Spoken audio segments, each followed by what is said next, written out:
So let's start by having you say and spell your name. My name's Adam Landman, ADAMLANDMAN. Awesome. So how would you say Four Saints has affected the local community here? Of Asheboro. Yes. Yeah, it's the first brewery in Asheboro, so it's had a huge effect on the community. The county being dry and recently having voted alcohol in, and the number of people that wish they had a place to go and be and hang out and be with one another while they have a beer. It's an amazing change to Asheboro. Yeah. Thinking personally, what has Four Saints meant to you? Well, having met these guys years and years ago, when we were all home brewing in garages, and this was kind of a dream that these guys had to open a brewery in Asheboro. Personally, to me, having brewed in Andrew's garage with him, quite a few beers and things like that, it's just a realization of a dream that I know these guys cooked up in a way to impact this community. So I don't know if I didn't personally have anything related to that, but their dream and realizing that in this place, just knowing that I knew them early on, I guess for me personally is,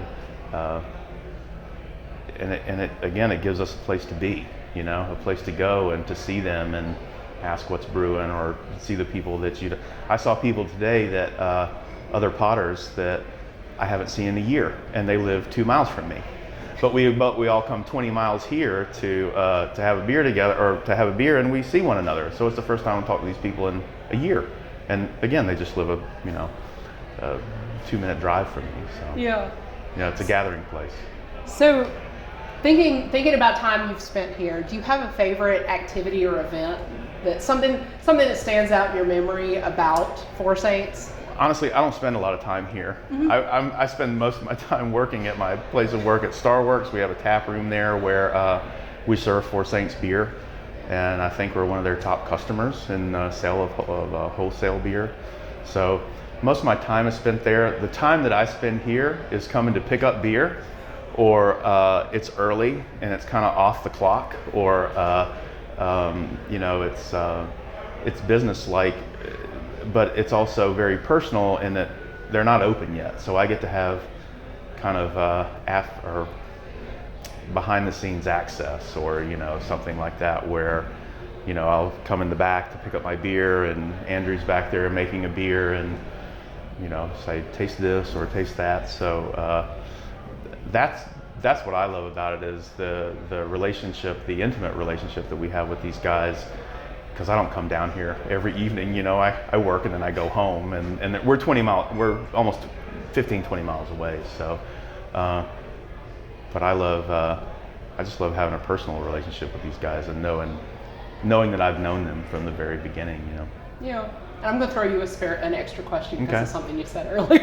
Okay. Can you talk a little bit about the Mug Club and what the Mug Club kind of means to the local potter community? Yeah, well, one of the most successful beers these guys have had is the Potter's Clay, because we have the pottery community, in Seagrove, and the Potters have a tradition of banding together and promoting causes. They're very charitable type people. So when the guys started the brewery, I think it was a Kickstarter reward, where if you contribute a certain amount of money, you get to come into the Mug Club, where you get a particular mug. This mug being made by Bruce Golson at Bulldog Pottery. So since I contributed to the Mug Club, being a potter myself, and other things with Starworks, the history that I told you before, we were invited to come to do that. Most folks had to buy into it. You paid money. I guess we had sweat equity, but the Mug Club, I don't know how many mugs they have, but there's hundreds, and they're starting to auction more, I think, on Sunday. And so potters just band together. The guys will buy the mugs. You can donate the mugs. We donate the mugs so that they can. It's an elite privilege or a brotherhood, to be able to come up to the bar, order your beer in a special thing, and and know that you have a very unique thing to drink your beer out of. So Yeah. yeah. Awesome. Yeah. Well, thank you. Yeah, you're welcome.